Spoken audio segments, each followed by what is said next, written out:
Good morning. I'd like to welcome everyone to the 22nd meeting in 2012 of the Local Government and Regeneration Committee. As usual, can I ask everyone to ensure they have switched off mobile phones and other electronic equipment, please. If we can go to agenda item 1, which is subordinate legislation. The first item of business today is consideration of a negative statutory instrument, the Town and Country Planning Prescribed Date Scotland Regulations 2012, SSI 2012-260. The Sub-Leg Committee has considered this instrument and does not have any issues to draw to the attention of the committee. Do members have any comments to make on the instrument? Are members content not to make any recommendations on this instrument? Thank you.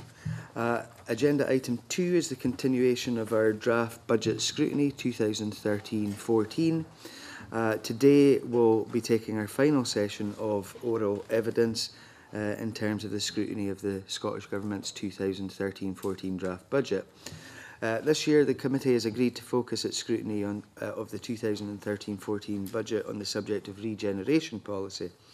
The committee set out a number of themes it wished to consider as part of its call for written evidence on regeneration in the draft budget. Given the breadth of matters encapsulated within our scrutiny of the regeneration budget, specific members of the committee will continue to focus on key issues in their questioning. My colleagues Margaret Mitchell and Stuart Stevenson will examine the strategic and policy issues surrounding regeneration. John Wilson and John Pentland will explore issues around partnership working amongst the key players, and Anne McTaggart and Stuart McMillan will examine the practical issues of delivering a successful regeneration policy. Today we start with taking evidence from a panel comprising of a social enterprise company, urban regeneration companies and a skills agency on regeneration. We will then conclude this year's budget scrutiny by taking evidence from the Minister for Housing and Welfare, who will be accompanied by David Cowan, Head of the Regeneration Unit at the Scottish Government. The committee will then move into private session to give further consideration to the budget evidence it has received. So can I start by welcoming Mike Finlayson, Chief Executive of Forth Sector, Callum Graham, Chief Executive of Glasgow Regeneration Agency, Patrick Wiggins, Chief Executive of Irvine Bay Regeneration Company, and Bill NICOL, Chief Executive of Riverside Inverclyde. Can I thank you very much, gentlemen, for attending today? And can I start by asking you the question, what regeneration actually means to you? Do you want to start with Mike?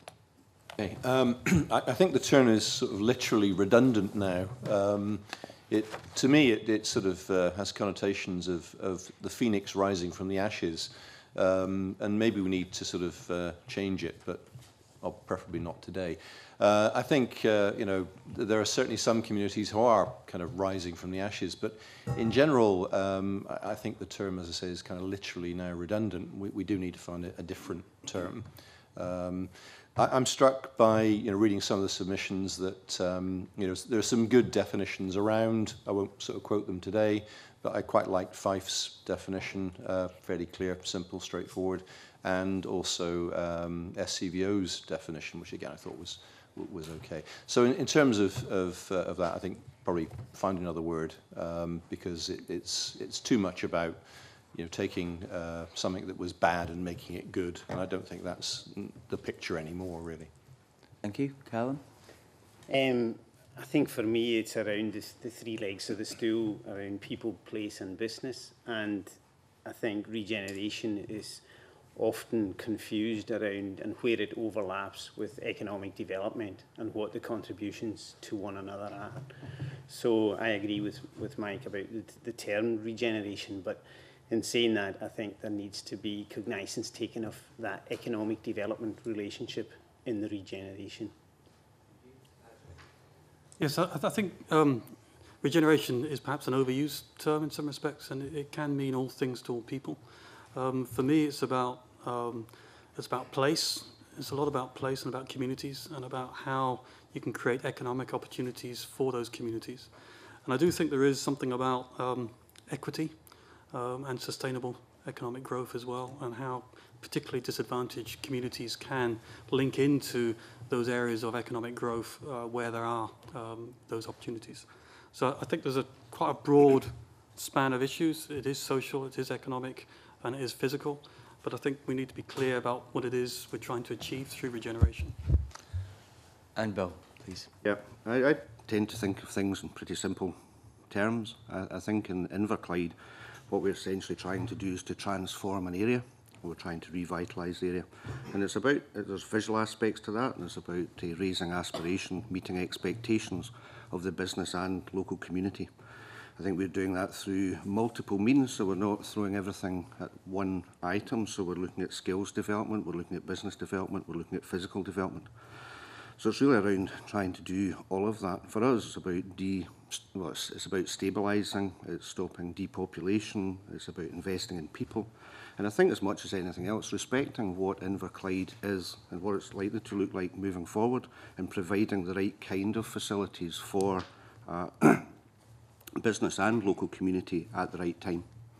Okay. Margaret Mitchell, please. Yeah. Good morning. I noticed in the Fife definition, which you highlighted, Mr. Finlayson, the holistic process of reversing economic, physical and social decline of places where market forces alone won't suffice. So I wonder to which, or to the extent, do you think this is a holistic approach, and what generation means in terms of not just physical but the social and economic, is being sort of explained effectively to the local community, and how, you know, they're being involved? I'm not an expert in sort of community development, but my perception, kind of working in a community effectively, is that, you know, there's physical and there's social development, and I think several submissions have made the point that the two things need to go together. And I think there's been a lot of talk about, you know, perhaps there's too much on the physical development side and not enough attention being paid to the social development side. From our perspective, we just engaged in, I suppose, what one might loosely term regeneration. So we're creating a kind of employability come enterprise hub in Craigmillar in Edinburgh. So in a way, we're doing the physical development of that and all that entails in terms of you know, getting the funding together and everything else. But we're also doing the social development. And some of that is geographic because we're in Craigmillar, but also some of it is about a kind of community of interest. In our case, it's people, particularly with mental health conditions, who, you know, need access to employment. So I think the two things inevitably kind of go hand in hand. And again, going back to the Fife description, I think that sums it up pretty well. In other words, I think you need to take, well, no, you definitely need to take a holistic view of development. And if you ignore one, then the other one doesn't happen. In the middle of that is a lot of discussion, again, I'm not an expert, that suggests that actually communities themselves should take over the physical development of the community. I don't know if that's appropriate, but actually looking at the scale of development, some clearly needs to be done on a kind of much bigger scale by larger agencies. And the question perhaps is how much could local communities you know, take control and develop themselves. There's another factor, and that's people like ourselves, which in a way sit in the middle of that. So our development, for example, has not really involved the community, but neither has it involved large sort of organizations to do that. We've kind of done it ourselves. So I think there's probably these three things going on, but the essence of this is actually, however you do it, you have to take a holistic view. Okay, would the others like to comment on the same question? Just a holistic approach and how you can really involve the community in it, and to what extent that has been successful. Could I add to Margaret's question, because I think it would be very useful for the committee to know what level of community involvement there is at the upper level of your organisations. Are there community board members? Mr. Graham? Yeah. Yeah, sure. In terms of community involvement, we've just merged 5 local, my role for the last year has been to merge 5 independent charities into a single body. And that process has been to ensure, well, it was as a result of cuts. So the cuts were 44 million down to 28 million in turnover terms in the 1 year. And that process has meant that we've had to streamline all the governance arrangements. So we engage with the community through service users that use our services, because essentially, in terms of governance, the way in which we're structured, we have 5 locally elected members. It's a charity, 5 private sector. Well, they're independent, but they're drawn from the private sector because of their expertise. And myself, that's on the board. So in terms of the local representation, the community involvement comes through the locally elected members.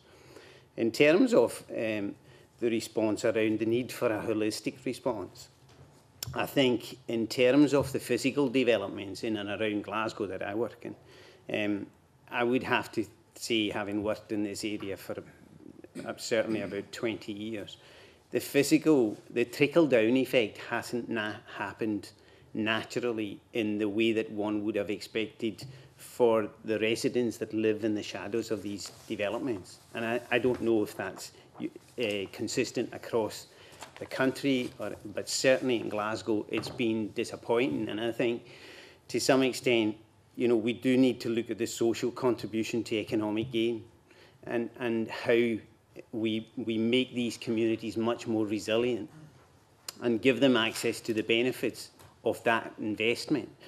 And in terms of community-led developments, there's fantastic models. The Housing Association movement.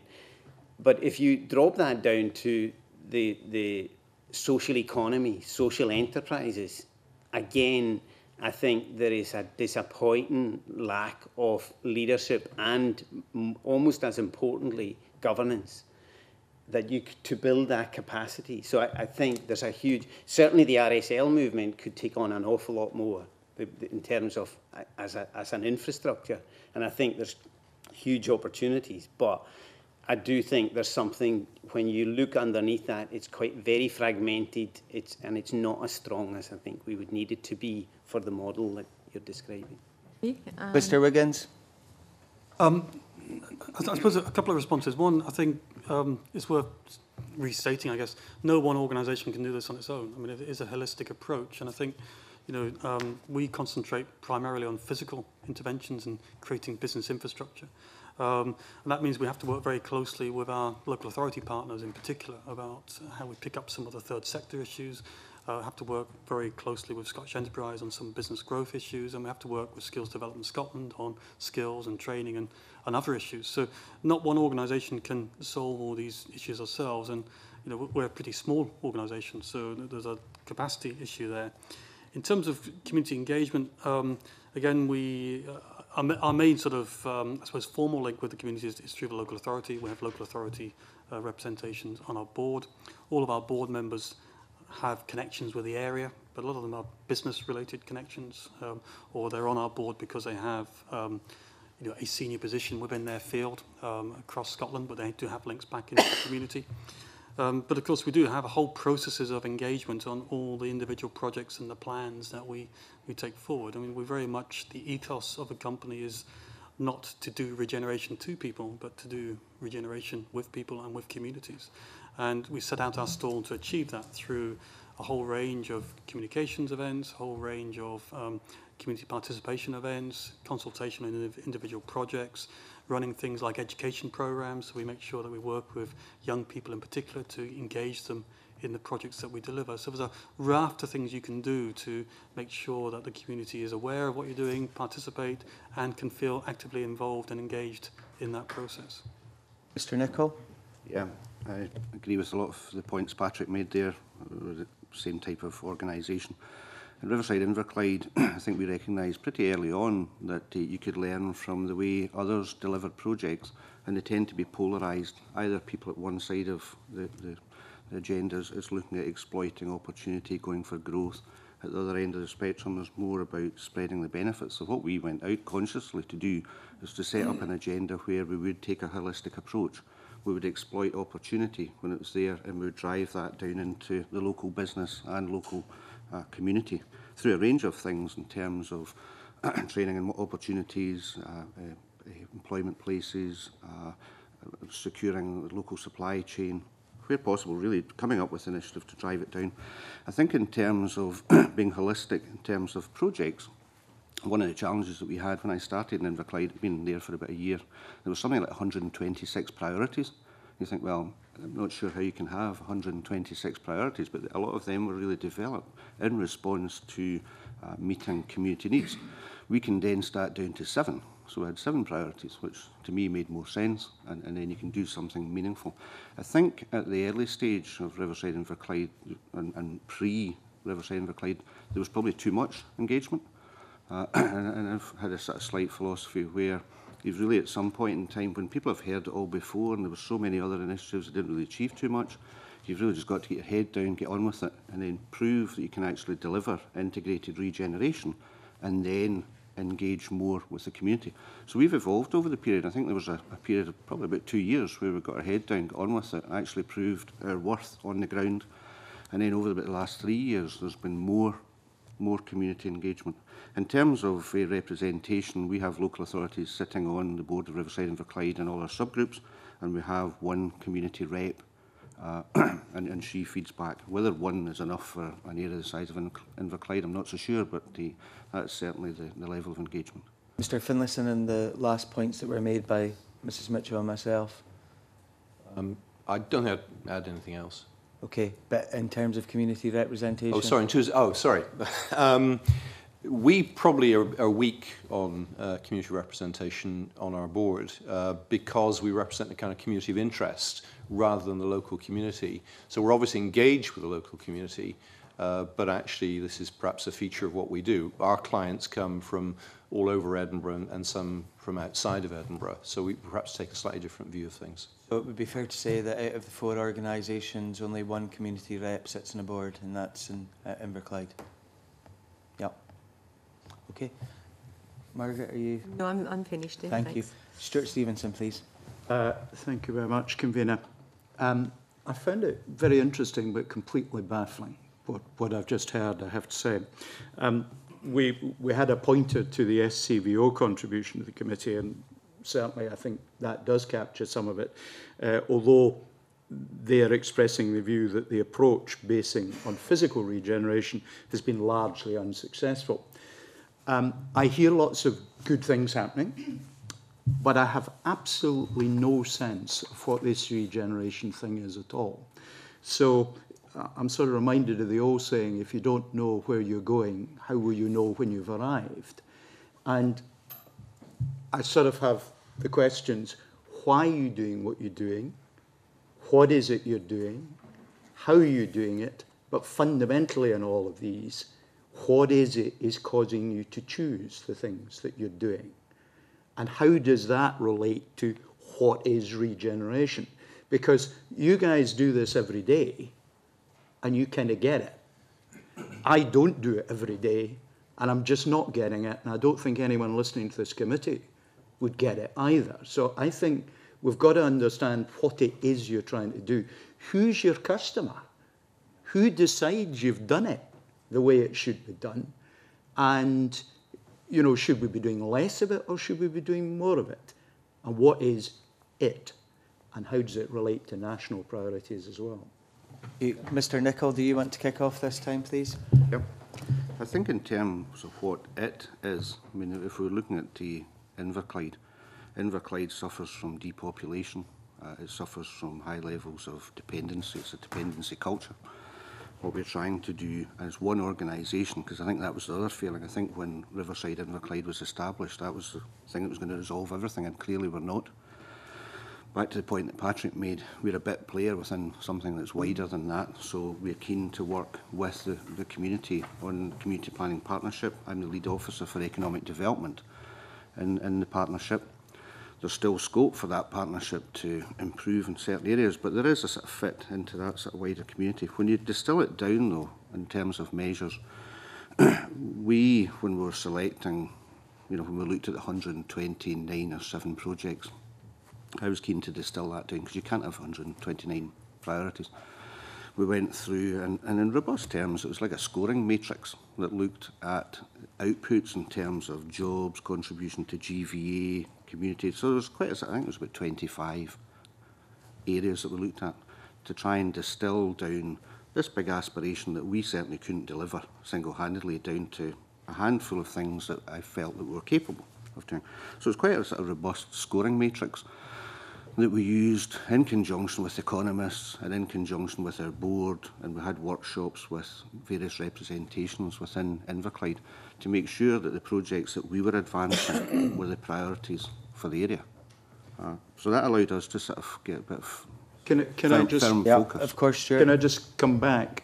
You started your contribution, interesting, obviously doing lots of good things, with in Inverclyde, that was, I paraphrase, that's essentially how you started.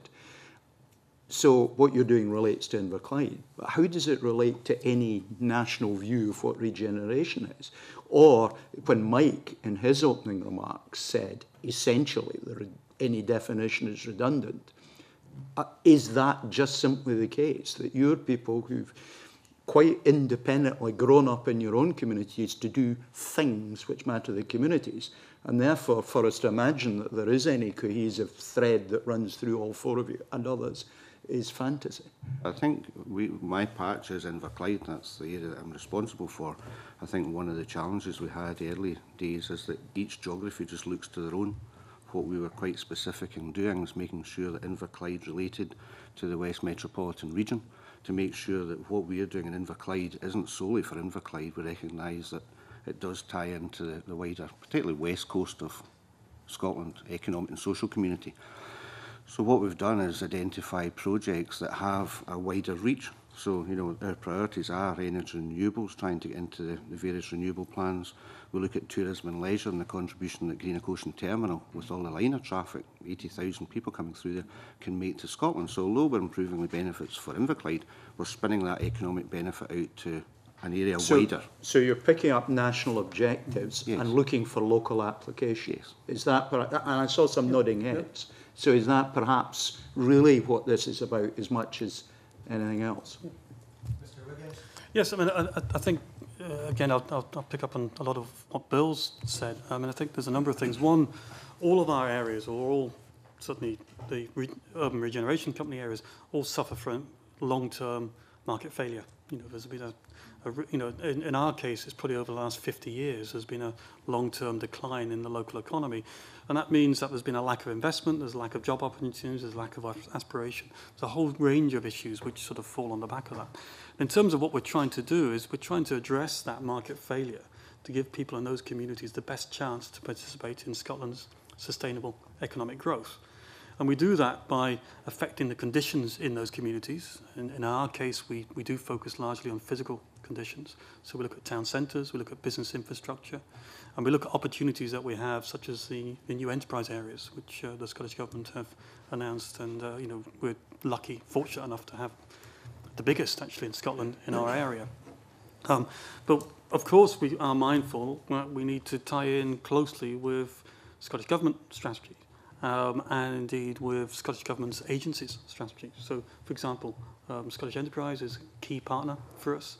We need to make sure that we understand their growth agenda and look at how we can get our communities to participate in that agenda as far as possible, because that, we believe, is the best long-term solution to providing the opportunities for our local community to participate in Scotland's growth and wealth. And that's long-term, that's the only way we're going to be able to achieve this. We have to sort of plug our communities in to those long-term opportunities. So working very much closely with the grain of national policy, finding those opportunities, and then building the confidence and the infrastructure to support our communities to participate in that economic growth. Because there is a danger that we have a two-speed economy.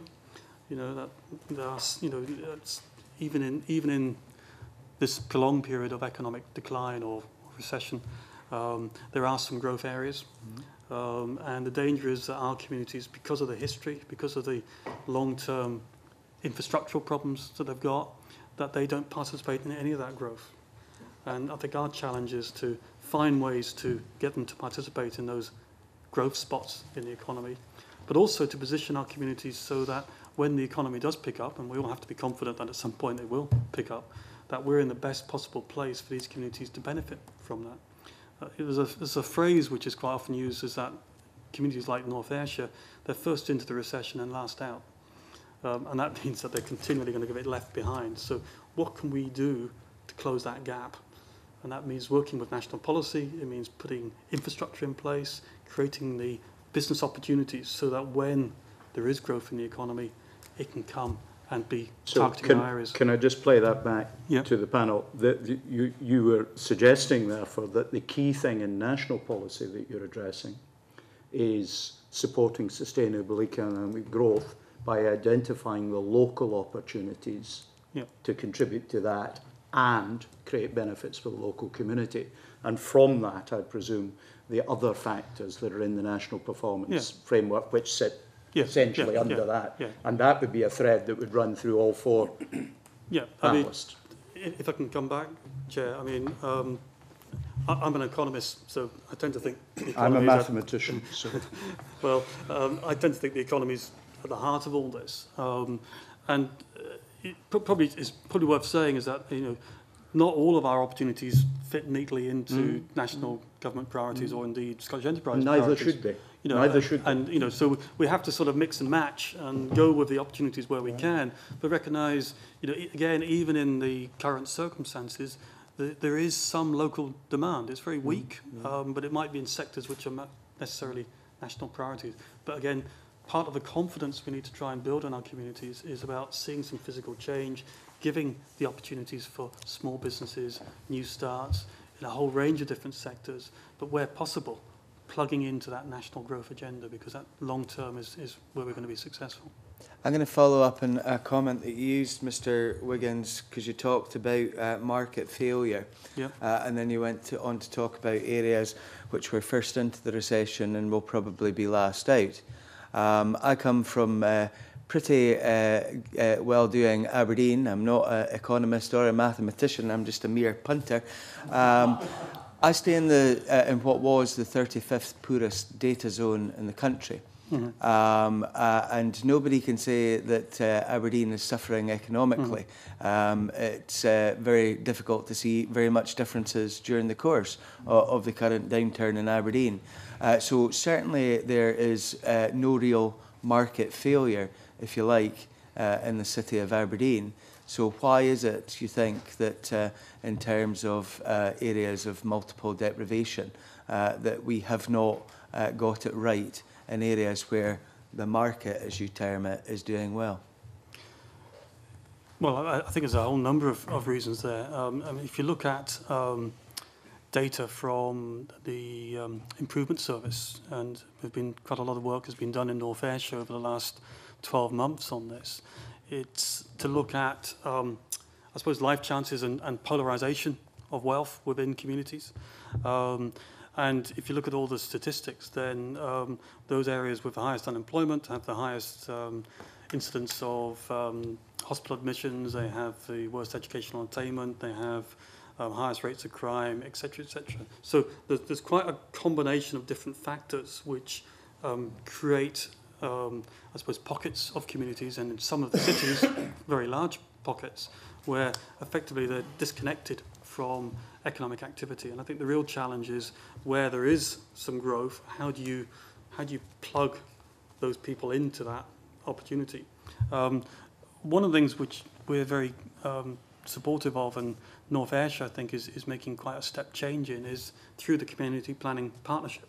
So it's taking an approach of looking at neighbourhood planning so that different interventions would apply in different parts of North Ayrshire, tailored to the particular needs and the particular issues facing those communities. It's early days yet, but we think that's important because if you can concentrate activity in those areas of greatest need, you've got the best chance of helping those people engage in economic activity. And that engagement in economic activity is absolutely critical to changing around the fortunes of those communities.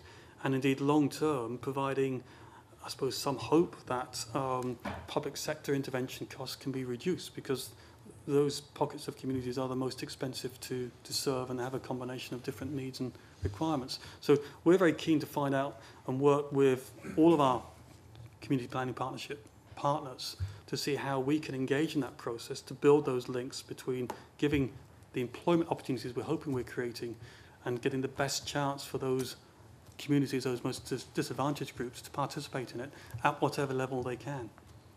Margaret Mitchell, please. Yeah.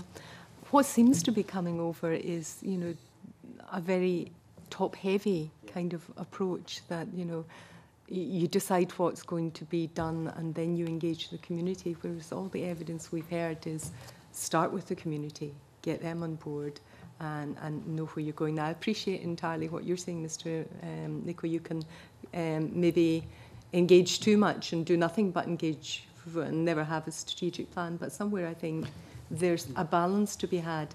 There's probably the greatest hope that I heard was, you know, the community of interest. You can look around health and you can maybe work up something from there. But in terms of CPPs, it seems to me that they're full of representatives from statutory bodies and public authorities, and that really isn't community engagement in any meaningful form. So I wonder if you'd like to reply to that, Mr. Wiggins, and I'm conscious you haven't said anything yet, Mr. Graham. Well, I think, you know, from a North Ayrshire point of view, you know, we are working towards this neighbourhood action planning process, and I think the key to it is how you begin to implement it and the engagement that you have. Once you've decided that actually that's an approach you want to adopt and you're going to flex your services and you're going to intervene in different areas in different ways, then the key question is how do you engage with the community to do that? And there are some... Can I stop you there? You know, you're going to intervene. Don't you kind of take the people on board at first, explain what you're trying to do, and from there develop it? Yeah. Can I come in at this point? Because I think this is an extremely relevant thing to pursue here. In other places, what we have seen is that we have had the community engagement first in terms of things like planning for real, and then you build neighbourhood action plans from what the community has said. Now, you're not always going to be able to deliver everything that the community wants, but surely before you can get to the stage of coming up with a neighbourhood action plan, you actually need to know what that neighbourhood actually wants to see in that area. I think we'll have Mr. Graham now, please. Okay. I think there's a number of threads here, and I absolutely understand about the aspiration to have community-led, in particular, regeneration projects. But for me, there's a challenge here, which is employment is key. Employment is absolutely central and key to regenerating and sustaining resilient communities. And the employers are king. So therefore, that to some extent determines the behaviour of many organisations in the nature of the work that we do. If I look back to the last year whereby we've found ourselves with 35% less resource than we had previously, both in staffing and monetary terms, so there's a direct correlation. So what we decided to do was have a look genuinely to try and answer the questions you started off with. Why are we doing what are we doing? What is it that we should be doing? Who are our key customers? Who should be our key customers? And the way that we did that was carried out a review of strategies. And the review of strategies, there are 7 regeneration strategies.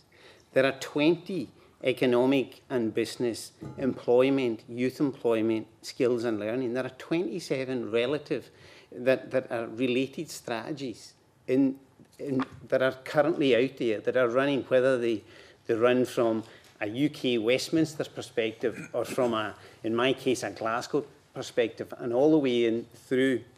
So what we did was we did a summary of all of these to synthesise what were the key messages to make sure we were aligned to the national and UK policies.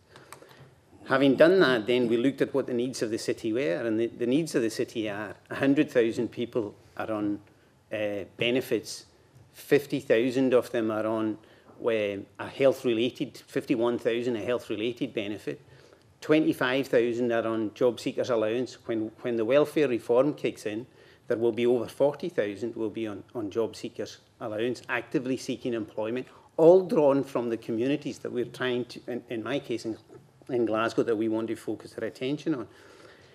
There's 1.08 jobs in the labour market in Glasgow, and so there's a job for every resident of the city, but 48% of the jobs are filled by commuters.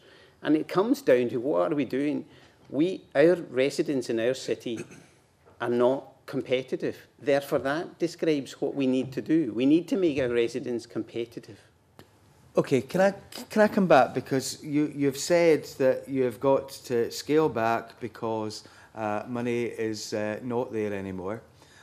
So when there was lots and lots of money going about, why was there not major developments then to make your citizens, as you say it, more competitive? And I think that I've seen some shaking of heads from this side, and I'll take folk in a minute. Why is it that while times were good, while lots of money was there, that we did not see any significant change? I think we did see significant change. Job seekers' allowance in the city of Glasgow dropped down to 13,000. But is that down to you, or is that down to a buoyant economy? I think a buoyant economy is a big driver. I think it's supported by the agencies that are in and around that.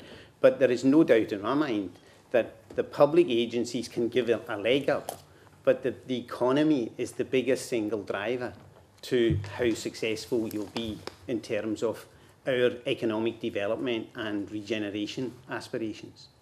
Okay, I'm going to take Margaret Mitchell in very briefly. Yeah, just at a slight point, it concerns me that, you know, community-led regeneration, you automatically seem to assume that that can't lead to job creation. And I think, you know, that's then followed through by the fact that 48% of the jobs that are available are filled by commuters. It suggests to me you've done the work, you've created the jobs, but you haven't got the community to buy into it and sell it. And I appreciate that's a very hard thing. We were out at Clyde Gateway and we realised just how hard it is and how often they have to keep going back and encouraging to do this.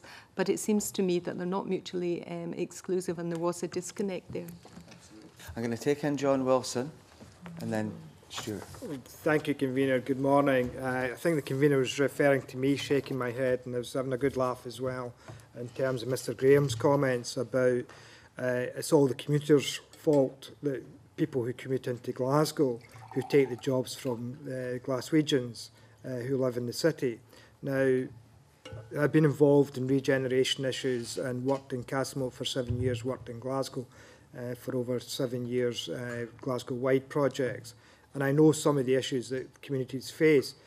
The issue for me, and the question I would start off with, is I would ask the panel members to define what they interpret as a community.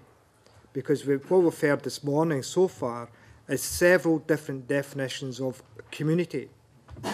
Because we've heard, in terms of Glasgow's case, we've seen 5 charities brought together and merged into one organisation because of a 16 million or 14 million pound cut in the budget, but the community representation on bringing that together is 5 elected members. We've seen in other cases where, Mr NICOL referred to the 129 priorities, I think you said that existed in Inverclyde, and they're trying to whittle that down. When do we actually get the community on board with what the priorities are for those communities to ensure that what we're trying to do is address, because this is not, community regeneration is not new. We've been trying to do this for over 50 years. And to be honest with you, unsuccessfully for 50 years. We don't seem to learn any of the lessons or target the resources that are there to actually ensure that those communities, however you define them, are actively engaged in setting out the priorities for these communities. So I'd ask the panel to comment on, firstly, what they identify and see as their communities, and why do they think we've actually failed to address those issues in some areas in Scotland for over 50 years. Can we take Mr Finlayson first, and if we could actually take account of Margaret Mitchell's question before that as well, and try and wrap that all up, please. Good, and maybe also take account of Stuart's comments as well, because I'd like to pursue the notion of community of interest, but take it a little bit further. What we're dealing with is individuals, actually. We're not dealing with necessarily organised groups, and I think Fife made the point that quite often the voices that come from the community are not actually wholly representative of the community. So we're actually dealing with individuals, and the group of people that I deal with every day are people with mental health conditions who don't have employment. Why I don't like Regeneration is because actually this group of people have always been disadvantaged and continue to be disadvantaged. And you're quite right, the system's failed them for years and years and years. In our case, or with our client's case, that group of people invariably don't see themselves necessarily as a community. They see themselves as individuals. We try to create a sense of community within that group, but fundamentally they're primarily interested in their individual conditions. So that'll be the first thing. The second thing is that, and again, it's how we identify what their needs are. Well, they identify their needs, we respond to those needs and design what we do locally and deliver locally to meet those needs. And the better we do that, the better outcomes that we get at the end of the day. And those outcomes are discernible, and ultimately it's a job. And you know, how you get there is kind of academic. The argument about why things have failed, particularly in the area of employment, is we've been doing the wrong things. All the evidence is pretty clear that if you take people, for example, and simply train them for employment, which is where the bulk of the billions of pounds have gone over the last 20 or 30 years, then you will not necessarily bring them into employment. In fact, you won't bring them into employment generally. You'll create a pool of labour. What makes the difference is real work in real businesses. Real work experience is the thing that makes the difference. And that's fairly well evidenced. Yet continuously what happens is money goes primarily to training, often to colleges and so on. And I share the views of my sort of colleagues here that actually you've got to create enterprise. And that's what we do in a very practical way in Edinburgh. What we're doing is creating an employment, an enterprise centre where we bring these things together, but the businesses have got to be real, they've got to work. So I would argue in terms of several things here. First of all, don't just look at communities, look at individuals and recognise that communities are made up of individuals. Recognise communities of interest because there are many of them, and they're equally valid, and recognise that actually for a long time we've been doing the wrong things. And you can't get away from it, particularly for our client group. People don't get into jobs because they have no employment history. We have to give them an employment history. And I would argue that applies not just to our client group, but actually to people in general, particularly those people who have been unemployed for long periods of time. Mr. NICOL? Yeah, I was just jotting down some notes there. In terms of the community, I mean, we have, and it's not one community at Inverclyde, it's a wider community which really the council deal with. We have priority areas, so these 7 geographies, we have a community there, and we engage with them. We also engage with specific individuals.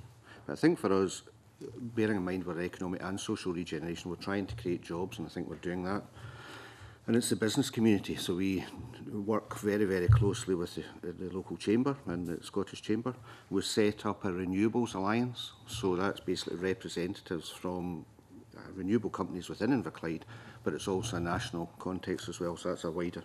We set up a construction forum, again, the community from business community, and there's something like 120 local business people come along to that community group, and we engage with them. We tell them when projects are coming along, not just RI's projects, but right across the council, Riverclyde Homes, other housing associations. So they're aware of the contracts that are coming forward. We give them advice in terms of VAT, procurement, tendering, the whole gambit, so that the local business community in Inverclyde can benefit from the vast amount of particularly public sector investment that's taking place. I think the point about why things don't work, when I worked in Stirling, we had the RAF block and we had a business park next door, and there were still high levels of unemployment. It's like the situation in Aberdeen where it's a buoyant economy, but you've still got, it's this sort of disconnect, but there should be no real connect there anyway, because they're completely different types of jobs. So what you're really trying to create to sort out the problems and these disadvantages are the right types of jobs in vast quantities, and then making sure that you truly link opportunity with need. And again, that's back to our agenda where we exploit opportunity. The main thing that we're doing just now is creating jobs and then trying to drive, and it's appropriate jobs, so they're not all high-end, high-value jobs. We're looking at bulk jobs at a lower end, and then you can sort of work with these individuals. Sorry, Mr. Wilson. Sorry about this, convener. Mr. NICOL, could you tell me what you define as a bulk jobs? Because is it creating a supermarket next to a deprived area and saying we create 700 jobs for people to stack shelves and serve in tills in part-time jobs? Because one of the biggest problems in terms of the economic sustainability of many communities is it's not just that they're not the right jobs that are there, but the jobs that are being offered to those individuals are normally minimum wage, part-time working and on social hours.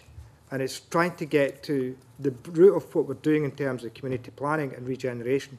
Are we creating the right infrastructure, the right economic drivers for those communities that we're supposed to be working for in terms of deprivation and get them out of deprivation? Are the right types of jobs at the right wages, at the right conditions being made available for those? Because you Mr. NICOL, to be quite frank, you made a distinction between certain jobs being available for certain individuals and other jobs being, the bulk jobs seem like for the rest of the people who are living in deprived areas. And I'm concerned about that analogy. Yeah, well. Mr. NICOL, could I add to Mr. Wilson's there? Have you actually carried out any survey of the area of folks who are currently without jobs to see what kind of jobs that they would actually want? Okay. Well, to answer the first question, then we'll come back to this, the audit which we are just about to kick off with Skills Development Scotland.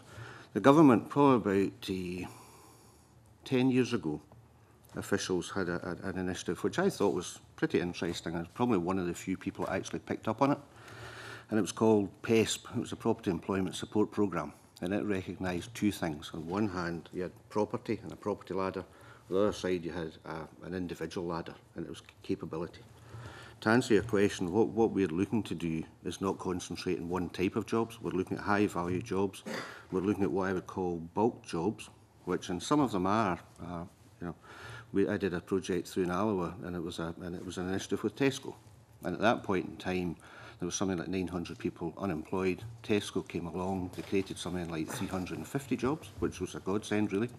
And okay, it might not have been the best jobs for some of the individuals, but what we did was work with the local community, and again, it was down at a micro level, Alloa South and East, rather than just throwing a generic programme at it. We went straight into that area, identified individuals that didn't have a job, the individuals that actually wanted a job, where they were in terms of their aspirations, training ladder, work with them at a one-to-one level and a hand-holding exercise between them as an individual and the job opportunity. So that's the only way it works. It's tailored, it's down, and it's initiatives like Routes to Work, new opportunities. There's a lot of them out there. It's intermediates, because these things don't just normally happen. There isn't just a, employment creation and the deprived area, and it just naturally happens. There's a big, major hand-holding exercise to make sure the individuals are suited and booted, they're up for the job, they're actually energised, they're enthusiastic, and it's about getting them into the first rung on that opportunity ladder. And then you work with them, and you get them,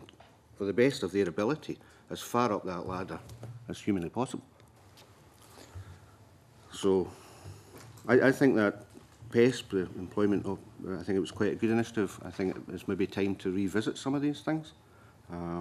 But certainly I've not been derogatory in terms of these bulk jobs. I mean, there's a place for bulk jobs and higher value jobs. Did Mr. Graham want to comment on my earlier Mr. Graham. Sure. I don't blame commuters for occupying 48% of jobs. Glasgow's residents are not sufficiently competitive, and employers pick the very best people that they can. It's our job to make Glasgow's residents, my job in part, to make Glasgow's residents more competitive. In terms of how we look and analyse as to what the labour market is in the city, we've had a piece of research carried out trying to have a look at what the labour market in Glasgow is likely to look like over the next 5 years. So we have that piece of research, and that's... That research was actually talking to folk who are without jobs at this moment in time and may come from families who have been workless for quite a while. That was just purely looking at the research of what the labour market was going to look like. The other pieces of research that we counter that with to answer your question is, we work with GHA, with the health professionals, with the health service. And what we do is any surveys that they're carrying out, we try to influence to make sure there are employability questions, because employability is absolutely key, as I've said, to regenerating communities. And what we do is we work alongside, so for example, GHA in Glasgow, and what we're now looking at is what is the opportunity, because the Go Well research that's been carried out, and it's a longitudinal study over 7 years, that's starting to highlight that there's opportunity points, shall we say, for residents, that it's only when their circumstances are stable, when they're maybe being relocated into a new home, that it's at that point that it's appropriate to start to engage with employability services, whereas prior to this, it was a broad brush approach. It was really just going out, leafleting and whatever types of target and the word of mouth referrals. But I think what we're trying to do is look at the research from, as I say, health professionals, from the housing professionals. We also are now linking much more closely with the housing associations. We've in the city, the RSLs, and again, trying to influence their thinking. So give us an idea in terms of this labour survey that's being carried out. Is this the first one that's ever been carried out? It's certainly the first one that I'm aware of. It was carried out very recently by Oxford Economics, and it was, as I say, it was carried out on behalf of the council, but we were a partner. So in all of the past number of decades, in terms of trying to deal with the difficulties that there are, this is the first labour survey? I couldn't say for definite, but it's certainly the first that I'm aware of in the city for, say, 5 years or more. Okay, in terms of the partnership working and getting employability issues and surveys carried out by various bodies, is this the first time that this has really happened? I think it's certainly, we've been trying to build it over the last, I would say, 3 years. 3 to 4 years, through bridging services, through the health service professionals, through Glasgow Housing Association. I think if we look at it, I think the big push now will be unquestionably welfare reform. I think the housing professionals are looking at welfare reform in a completely different light. I understand all of that, and some areas are doing much better in terms of preparing for the onslaught that is welfare reform than others. But I find it quite surprising that a number of these things are only happening now and have not happened before. Stuart McMillan. Thank you, Convener. I stay in Inverclyde, so I've met up with Bill NICOL on a number of occasions. I'm very much aware of what Riverside Inverclyde are doing. I've met up with Patrick as well, obviously I represent the West of Scotland. But I think there's a key point that's been touched upon, but actually nothing has actually come out of it so far, and that's regarding the jobs. Callum Graham mentioned earlier on that employment is the key. Already this morning we've heard of a few phrases: economic growth, recession, economic activity, the upturn and the optimism. So I think it'd be useful for the committee to actually get some information in terms of the numbers of jobs that actually have been safeguarded, the numbers of jobs that have been created, the numbers of construction jobs, which obviously will be temporary, and also the numbers of training opportunities for local people within the communities that actually have been created since the organisations have actually been in operation. Now, I'm not sure if that information would be available today or not, but I certainly think the committee should be useful for us. I think that's a kind of difficult one to answer for folks. I think if we got that in written evidence from all of the panel members' organisations after the event, that would be immensely useful. Mr. Wiggins. Well, just on that, I mean, Bill and I will submit to the Scottish Government an annual return. So up until end of March, we've got an annual return which sets out jobs created, jobs supported, floor space created, all the kind of economic indicators that you'd expect. So that's submitted to the Scottish Government, and that was submitted, I think, last month. So we can certainly provide all that information to the committee very readily. Okay. That'd be very helpful. Stuart, do you want to follow up on anything? Yes, thank you. It's just in terms of following on from that point then, Patrick, in terms of the projects that are underway at the moment within the 4 areas, What is the anticipation for additional jobs to be created? And also, do the organisations have any kind of shovel-ready projects that potentially, if additional funding became available, that you could then invest in and hopefully create some additional jobs? Mr Wiggins, that was directed to you in the first instance. Yes, I mean, I think the answer is yes, we do have shovel-ready projects, and actually the Scottish Government officials have asked us to furnish them with a list, so we've done that actually this week. There's a number of projects which are ready to go. One of the challenges for all of us is, of course, the difficulties in public sector expenditure. So a lot of projects which we want to take forward, we've got to the point where they're ready to go. And the question for us now is stitching together the funding to get them over the line and to get them into actual completion. So I'm very interested in the fact that this morning a number of you have talked about projects. Normally in these circumstances we hear what the projects are. Oh, right. And nobody has actually this morning really mentioned very much of the individual projects that they're dealing with. And I find that very interesting indeed. So what are these shovel-ready projects? Okay, well, let me give you 2 or 3 examples. I mean, one is in Ardrossan, where we've assembled a site, we've got design, we've got planning, we're ready to procure a development partner for a new office facility overlooking the marina in Ardrossan, and that has some retail leisure units at the bottom, together with 15,000 square foot of space. At the moment, because the weakness in the economy and the scale of market failure, we're going to have to provide that ourselves to make that happen. That's a £3 million project. So what we're doing is we're looking at all the different funding streams that we can get to piece that together. So we've got a bit of our own core money. We're looking at nuclear decommissioning money. We're looking at ERDF money. We're looking at Spruce Jessica money. And we're also looking at hub money from the government's hub initiative. So we're needing to patch all that together. Now, there's a risk that one or more of those funding streams doesn't come to pass. So one of the things that we've put forward to the Scottish Government, for example, is some additional support to allow that project to proceed in terms of grant funding. And that's ready to go. So there's an example. Other examples... And what does the business case say about that particular project in terms of if you find the cash, it's built, how likely is it to be filled? Well, we've got indications of demand.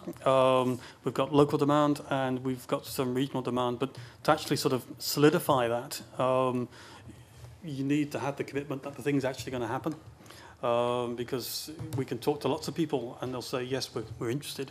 But until you've actually got the funding absolutely bottomed out and people know there's a build program in place, then translating that into firm heads of terms agreements, for example, or pre-lets is very difficult in the current market. So we're confident that there is a business case there. The projects that, the refurbished buildings that we've put in place already in places like Ardrossan, we've been successful in filling. So there is latent demand.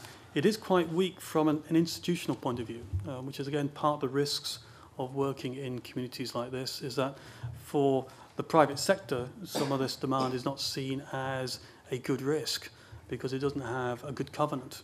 But there is demand there, and we are creating jobs, and we are filling space.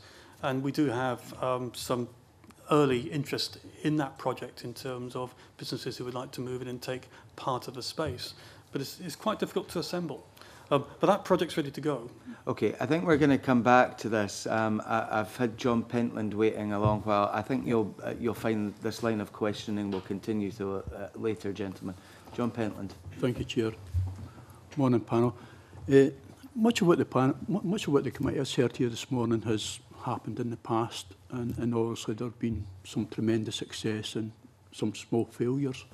But obviously, looking to the future, to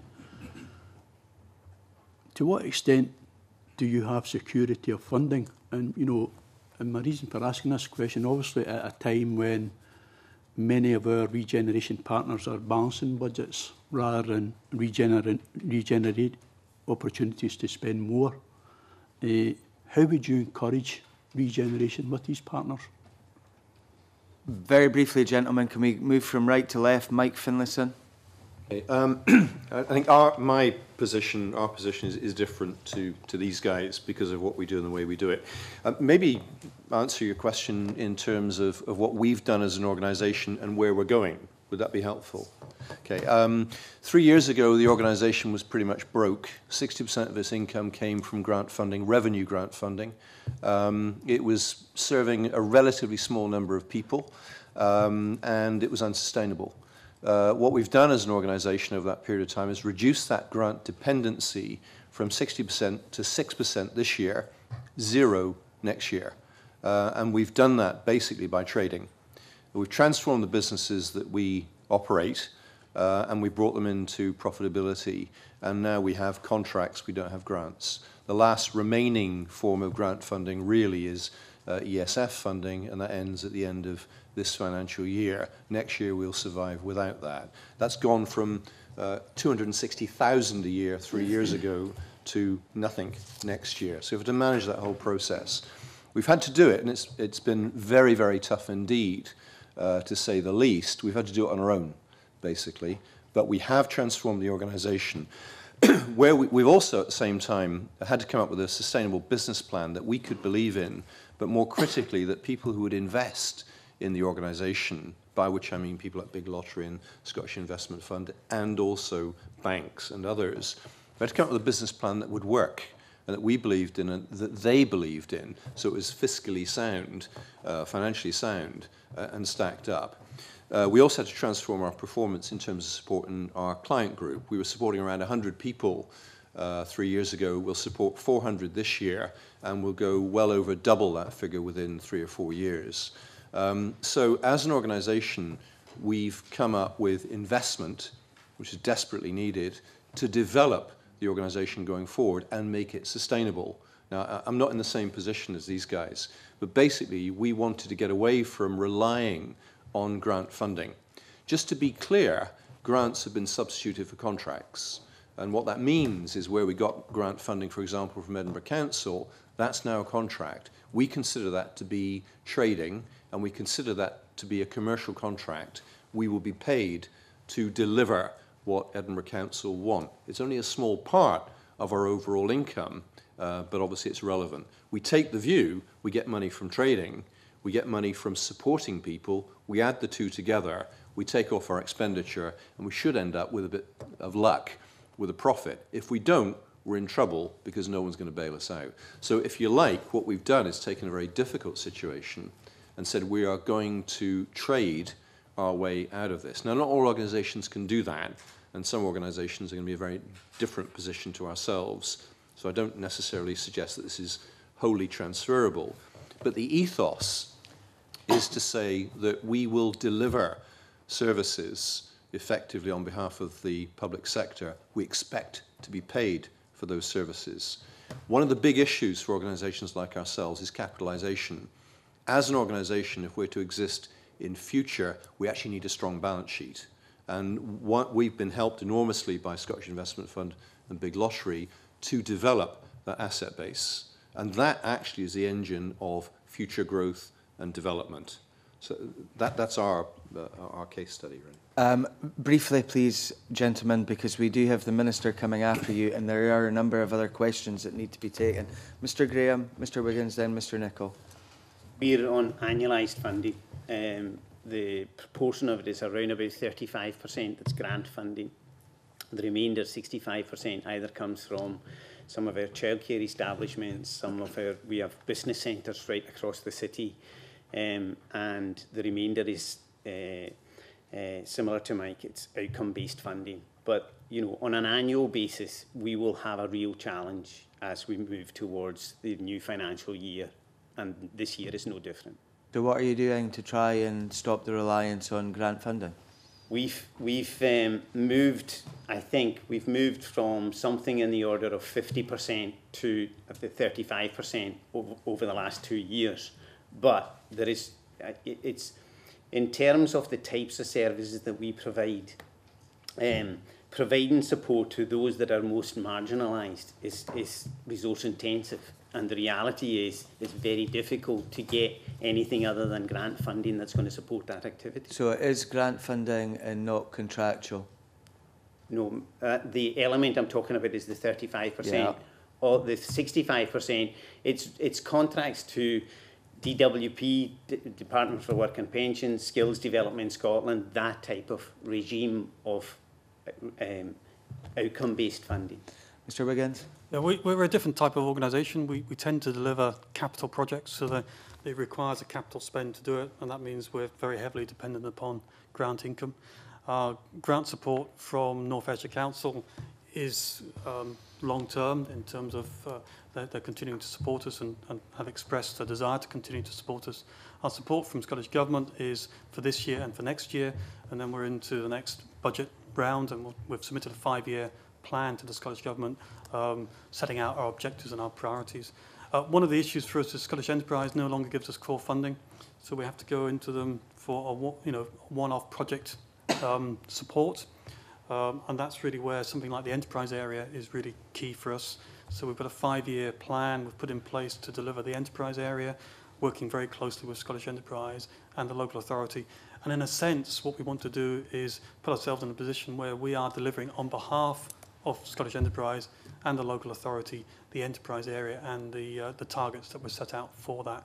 And we'll draw down cash to support that plan. Mr NICOL? Yep, similar story. Security of funding is an issue for us. We've got 2 years with 5-year business plans submitted. Scottish Enterprise withdrew funding in March this year. So what we're doing is essentially for these key industries that I mentioned earlier, tourism, leisure, energy, renewable and creative industries, what we're looking to do is to align their funding to our projects. So it doesn't necessarily mean that Scottish Enterprise would put money through Riverside and Clyde, and that's not important anyway. At the end of the day, it's bringing investment to the area. That's an important thing. So we're looking to align money. Because of the lack of security, it has sort of penalised us a wee bit in terms of discussions with private sector partners who wouldn't really enter into any relationship with an organisation that might not be there in a couple of years' time. Likewise with spruce funding, you know, the covenant strength, the ability to borrow. One of the things I was keen to introduce at some point is this. We were quite, I was interested early on in Riverside and Inverclyde to come up with cost minimum public sector spend projects, where basically you can invest and create something that generates social and economic benefit, but at minimum cost to the public purse. And I think there's a discussion around that I would certainly be keen to have. Along that sort of vein, what we've done is entered into partnerships with Peel Clydeport, where when the market does come back, there'll be significant returns back to the public purse, but at the same time carrying out regenerative benefits. On the question of direct provision, we have been quite good at doing that in the past, and all of the properties that we've built are fully let. And again, I think there's an interesting story there. We've the final property that's on site just now, an office development, 27,000 square feet, finishes in March, and we're at heads of terms on that. So in an area where, you know, everybody's doom and gloom and, you know, it's a really depressed economy, I mean, there are active interests from the market, which I find encouraging. Okay, we are seriously running out of time. The Minister's gone back to her office. I'm going to take John Pentland and then Stuart McMillan. Very briefly, everyone, Anne, and then John Wilson at the end. Mr Pentland. Thanks, Chair. COSLA has asked for a mapping exercise on regeneration funding. Do you think that regeneration funding should be focused? A quick yes or no, I think, would be best here, gentlemen, if we possibly can do that. Or a very brief 1 or 2 sentence answer. I'm probably not qualified to answer that in a way, but the short answer is yes. A degree of honesty there, Mr Finlayson. Mr Graham? Yeah, I agree. Mr Wiggins? Yes. Mr Yes, NICOL? provided that prior commitments are still maintained. Okay, Stuart McMillan, please. Thank you. Just in terms of, I know the URCs have been set up for 10-year lifespans. What actually happens to the assets after the 10 years? And secondly, is in terms of the opportunities, this is particularly for the 2 URC areas and also Glasgow. The likes of using the River Clyde as a wonderful opportunity to regenerate even more activity, more marine leisure activity on the river, particularly bearing in mind that the west of Scotland is such a, basically it's the best part of certainly of Scotland and most popular, second most populous part in the UK for sailing. So I think there are some opportunities there, particularly on the west coast, but certainly with the creative industries in Inverclyde. I think there is even much more that can be done there, and I do welcome the activities that RI have been undertaking there. Mr NICOL? It really depends what's in the memo and arts, what should happen at the end of 10 years. And at that point in time, I would imagine that we've actually amassed a fair amount of money, and we've invested a lot into capital generation. We've bought sites, and we've got revenue streams. Our revenue stream just now, out of the properties that we have, is probably sitting net about 400,000. That'll go up to close on $1 million by the end of the year. So there's a fair amount of assets sitting out there. What should happen at the end of the period, although it could be changed at a vote at a board meeting, is that the assets go to like a son or daughter organisation with the same objectives as those originally set up. I think in relation to sailing on the Clyde, I mean, we, Ocean Youth Trust, we've managed to get them. They take 900 people out in the water a year, as you know, you're a patron. We have Spirit of Fairbridge. We built a marina, and again, in a recession, that marina is fully let. We've expanded it 3 times. We've now got 159 boats in James Watt Dock Marina in a very, very short period of time. And it's the top end of the market. It's not the inexpensive boats. There's a lot of spend power coming into the area, and totally agree that that could be expanded down the west coast. Mr Wiggins? Yeah. Similar to the legal structure to Riverside and Macleod, our assets will go to a similar type of organisation, which will be the next company which follows us along. Of course, we do have two members of our organisation, which is the local authority and Scottish Enterprise. So again, if there is a vote to change that, then the assets will remain within the public sector or within a similar community organisation. In terms of West Coast marinas and sailing, absolutely, there's something like £7,000 per boat annual spend associated with marina activity. We're working with Clydeport, who own land, who we jointly own land with in Adrossan, to build a new marina extension. We've got a marina partner who wants to build. We need to assemble the cash for the marina wall. That links into the office development I talked about, plus work with the NHS that we're undertaking to take their covenant to create a new medical centre. Again, so you'll have new medical centre, new offices, new leisure facilities, and new marina space linked to the work we've already done in the town centre to take some of the derelict buildings and bring them back into use to really have a transformational long-term change for Adrossan. Mr Graham? And likewise, I mean, I think it's a fantastic opportunity, and I know that colleagues in DRS and within the council are actively looking at that. And additionally, they're also looking at a kind of paddle sports facility up in the north of the city, so that they would get the tangible benefits on the spin out from the Olympics and the successes that were down there. But I think there's a fantastic opportunity, and as I say, that's been developed through DRS within the council. Anne McTaggart, please. Really just to ask the members, preventative spend, how much emphasis do you have within your organisations about preventative spend and the initiatives that you have created? Mr Finlayson? Arguably everything we do is preventative in a way, because what we're trying to do is take people who are unemployed and bring them into employment. And the savings of the public purse potentially, according to Lord Freud, is about 100,000 a year potentially. So, you know, for our client group, they are very heavily dependent on other forms of support, and it's mainly the local authority and the NHS that pick up those costs. So by not working with this group, then the potential down the line costs and ongoing costs, public purse, are very high. Mr NICOL? Yeah, on the preventative spend, we do a lot of work, and again, it's dealing with disadvantaged, disengaged, minimising. We're working with Ocean Youth Trust, working with Caledonia Youth, working with Spirit Fairbridge. We're looking at route maps in terms of this linking opportunity and need. We do create training and job opportunities, and again, driving them down into that community. Set up local labour market intermediaries. The other side of the equation, again, this point I made earlier on, is this cost minimum spend for the public purse. You know, for example, just one example, we built a nursery, a private sector nursery. That cost just under £1 million. It creates 21 nurse places, and we take them through the local college, and it created 65 nursery places. So the deal there was we build it with 21 companies interested in running it. The one that actually won the tender has done it very successfully. They have an option to purchase in about 2 years' time, and we get the bulk of our money back.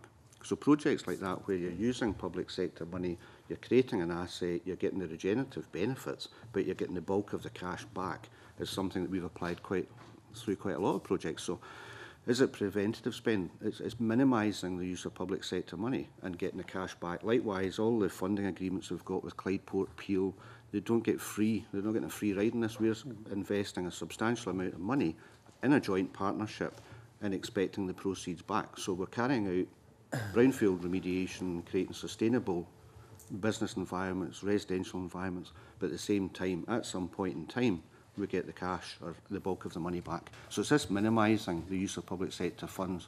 And in the ideal world, cost neutral economic development. It must be something that we should be aiming towards.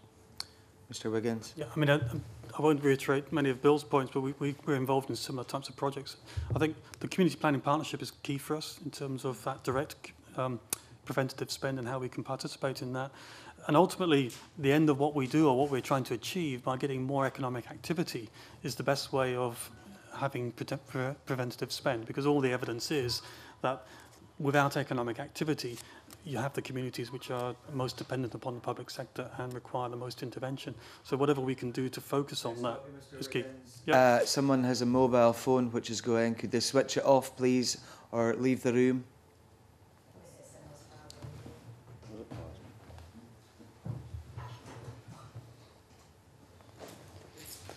Carry on, Mr. Yes, Wiggins. sorry. And just to add to that, you know, for example, we then do some very direct stuff like working with the NHS in terms of the medical centre in Adrossan. You know, a really badly needed new medical facility targeting an area which has particular health problems and health issues. So a first-class facility in a key part of Adrossan, bringing a derelict building back into use, better health outcomes, hopefully reducing cost, creating some employment opportunities on the back of it, and helping to regenerate the town, which again will have its own benefits as a result. Mr. Graham? We have 8 childcare facilities, 3 after-school care. So we have 550 places across the city. We're the second biggest provider, and that's as a direct legacy of the former LRAs. We have 12 business centres, and again as a legacy of the former LRAs. And that's the 2 points of supporting lone parents, those most disadvantaged, to get jobs, to sustain their, keep them in the labour market, and that's affordable, quality, wraparound childcare. And in terms of the business centres, it's giving people flexible.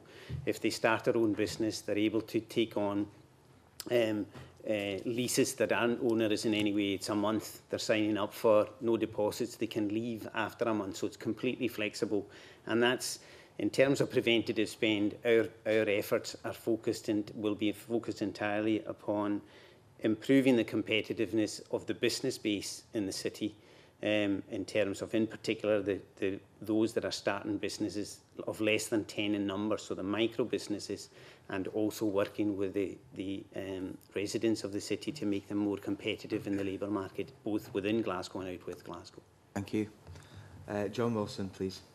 Bearing in mind your earlier comment about making the question brief and brief answers, unfortunately, what I've heard so far, I've got 4 questions. I don't expect them all to be answered in detail here, but I wouldn't mind if the witnesses today could actually respond to the questions, either if they can today or at a later date in written.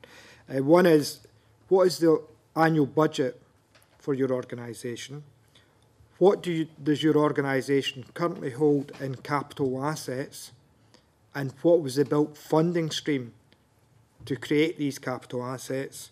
And what would you consider as the main achievement of your organisation to date? We'll start with Mr. Finlayson. 2 million. And so what was the third question? What's your main achievement to date? So the third question was, how do we get it? No, sorry. Okay, we built the asset in part through trading and in part through funding from Big Lottery and from Scottish Investment Fund, and the balance in terms of borrowings.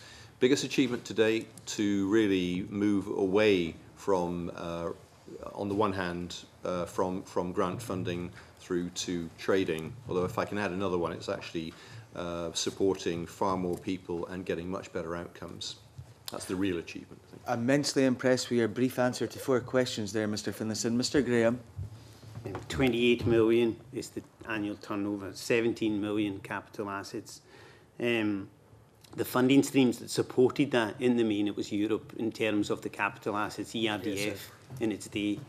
And in terms of main achievements, I think the legacy of the nursery provision, the legacy of the business centres, the legacy of an infrastructure that engages with those that are most marginalised in the city, but there's no question that needs to be refocused. Mr. Wiggins. So annual budget's about 4 to 6 million. Is that 4 to 6 or 46? No, I wish it was 46. No, 4 to 6.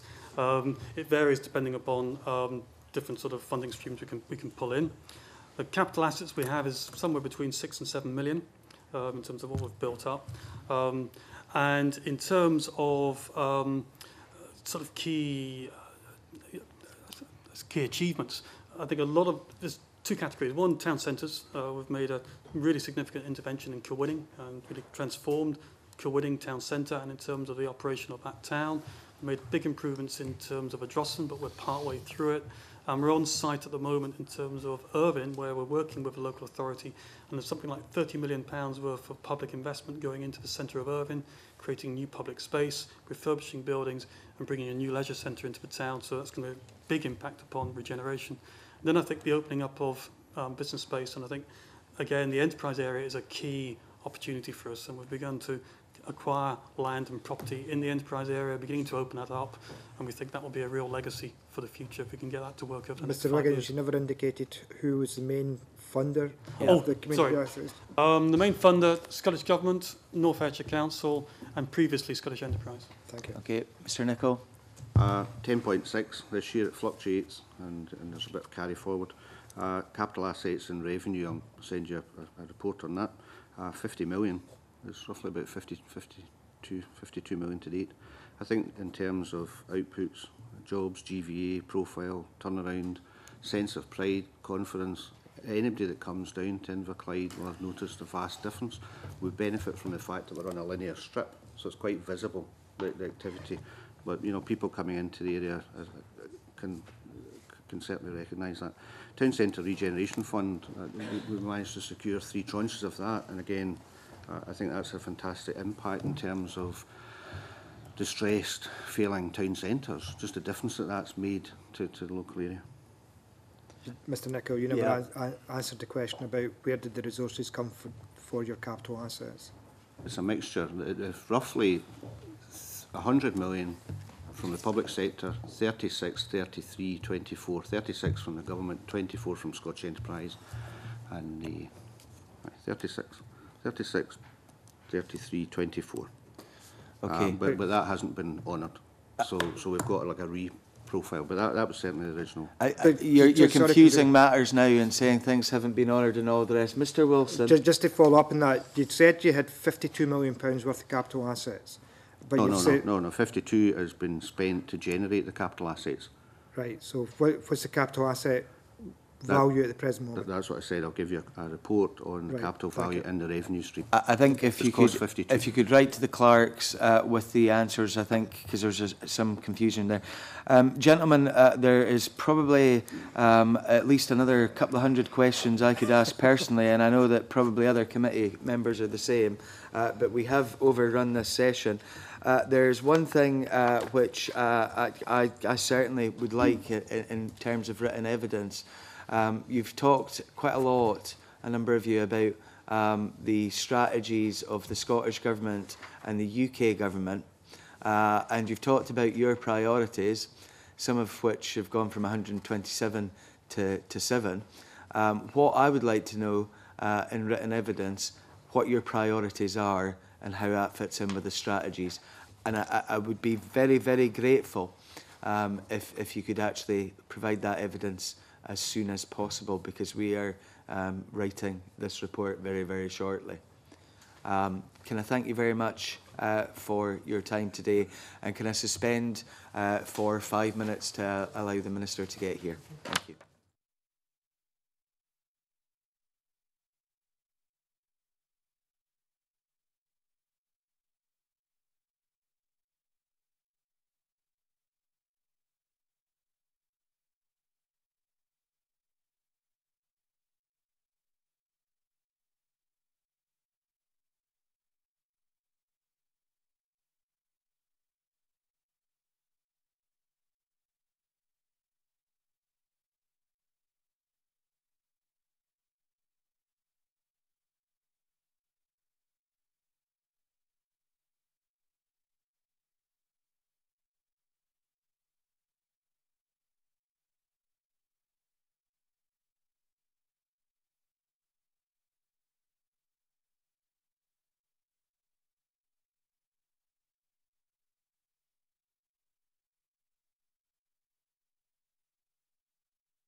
Thank you. We now move on to the final evidence session on regeneration in the draft 2013-14 budget.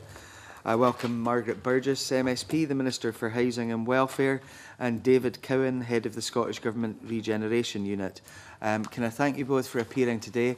I believe, Minister, this is your first time giving evidence to committee as Minister. I can't give you the guarantee that it will be an easy time, but I know that you will handle it well. Can I thank you very much for your time today? Minister, do you want to give an opening statement? Yes, I will. And if you apologise if I have to refer to my notes, but given the fact it's my first time, I thought I'd stick to some script here. What I would say is that regeneration of Scotland's most disadvantaged areas and strengthening of our local communities are key priorities for the Scottish Government.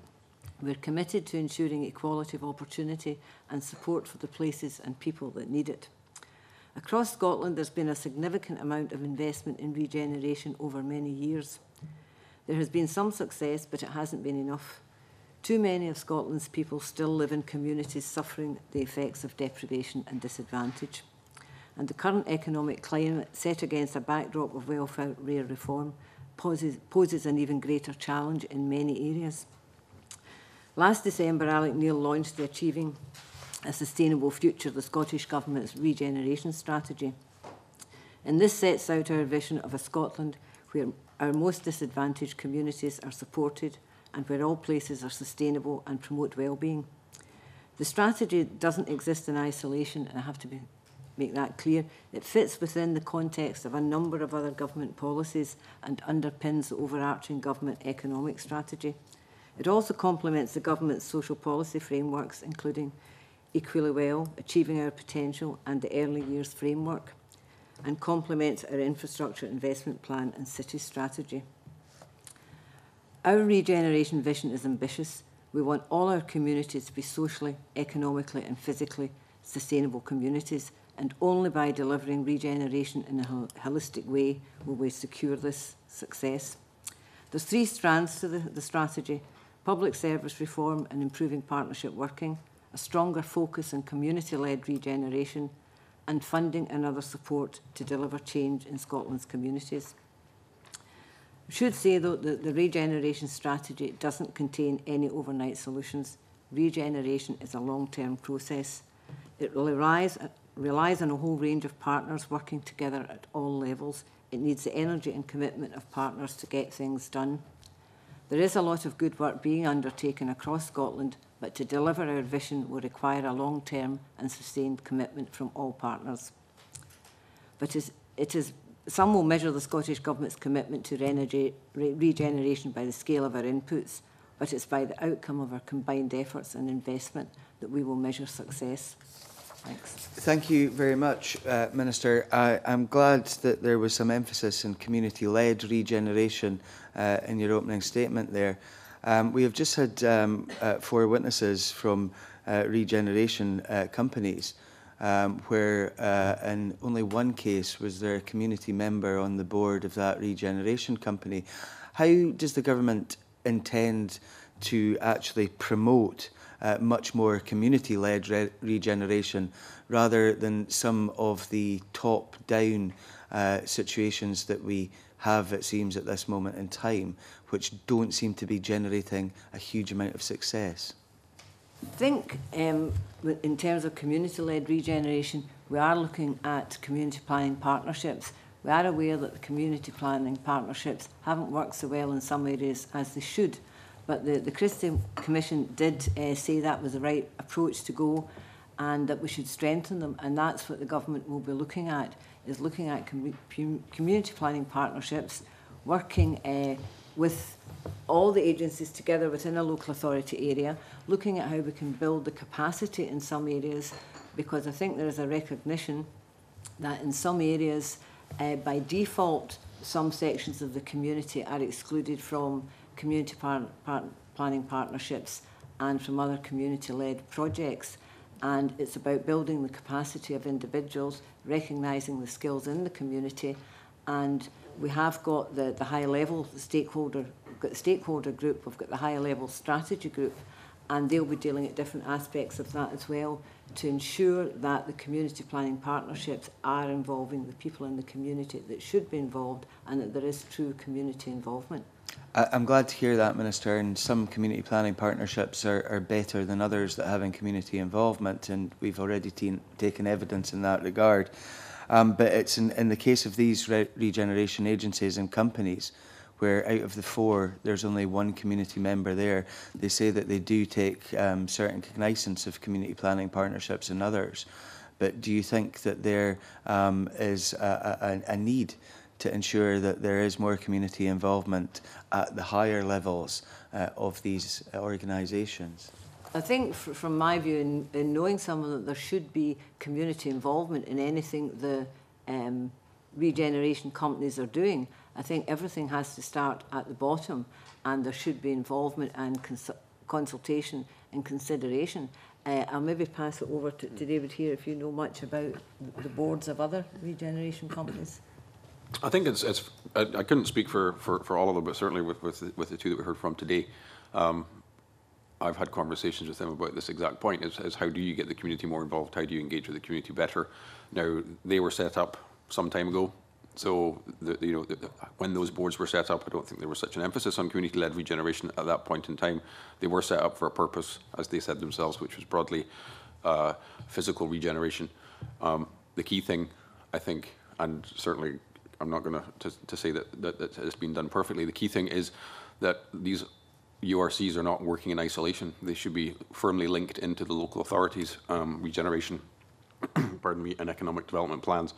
And certainly, speaking with Patrick Wiggins, and I've stressed to him that he needs to be involved in the community planning partnerships, understand what his role is, and understand how the needs of the community are being addressed in the first instance. Whether or not they should have a member of a community on the board at this point in time is largely up to them. But I do think that there needs to be a better understanding of the community and the work that they do. I don't want to spend a huge amount of time hogging this myself, because there's a huge amount of hands, but I would urge you to read the official report from today to give you some insight into what is going on there. I found it astonishing in some regards, the lack of involvement. Although they're talking about lots of engagement, I don't think they're necessarily taking on board what communities have to say. So I would urge you to read the report. Stuart Stevenson, Margaret Mitchell, then Anne McTaggart, please. Thank you very much, Convener, and welcome, Minister, to our committee. The previous panel seemed to be quite uncertain as to what regeneration was. Indeed, one member of the panel said that any definition was now redundant. And David Cowan has just said that we see working in isolation. In the discussion, we did establish that all the panel members thought that they were working to deliver sustainable economic growth, a national objective, but looking for local opportunities to do that. And therefore, we established there was some commonality at that level. I wonder, Minister, if you have a definition that you'd like regeneration activity across Scotland to hear, so that perhaps there is a shared view, but locally chosen delivery that would be helpful to the committee as well. Minister? Well, I'll start with the definition that's in the strategy, and then I'll kind of elaborate on that one.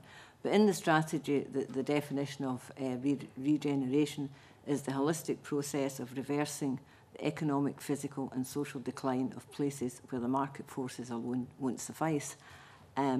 I look at that and say that it's as much about people as buildings. And for me, I think maybe a simpler way of saying it is it's about improving the places where we live, helping to tackle deprivation and extending support to disadvantaged areas, bringing members of the community closer together through the provision of ideas and innovation, and devising ways to improve local economy. And I think that's what ties in with the national strategy. But I think it's very much about people as well as places. And I think that the definition in the strategy is saying that it is about, you need the three. It's got to be economic, the physical environment, and the social circumstances around it. So I think it's looking at all three. Stuart? Can I just quote from the evidence the SCBO have given the committee, which I think chimes with what you've just been saying, Minister. The focus of much regeneration work to date has been on physical regeneration, with the hope that social and economic generation will follow. It is our view that this approach has been largely unsuccessful. A greater emphasis on social regeneration is required with communities at the centre of the process. I wonder, therefore, Minister, since that seems to accord with essentially what you've said so far, and your desire to see focus being on people, what specific steps the government might be taking that will make it easier for regeneration companies and all who are involved in this agenda to be moving to having people at the centre of what they do, when perhaps, of course, it's so easy to point to a building that's been built. It is often more substantially difficult to point to the changes that may be in people and communities. I think it's all three, and in some areas it may only be the physical environment that's requiring. I think it's individual to each area. We have to look at what's required in each area, and that's why it's important you have the local input. What do they require with the local input in their area? And some it will be all three. There'll be the physical environment, which has been run down for many years. There'll be the social benefits when it's improved, and the deprivation that's already there. So I think it's in some areas it will be one, in others it will be all three will be required, and I think we have to look at that. And I think that the strategy is very clear in that we're required to look at all three aspects of it, and that there's a high-level strategy group and a stakeholders group as well, both of which were involved in, I mean, stakeholders were involved in devising the strategy. Strategy didn't get plucked out of thin air, and they've been, sort of taken along all the way through. So I think we're very aware of that, and I might ask David, who's been doing this a lot longer than me, if you want to make any further comment on that part of it. Yeah, not that much longer, to be honest, but still longer. I mean, I think the key point is that it's a 10-month-old strategy. We set out the direction of travel that we want to see, which is looking at this in a holistic fashion. I think we wouldn't disagree that there has been a fairly heavy focus on physical regeneration in the past, and would ask the question, has the thinking been done behind that?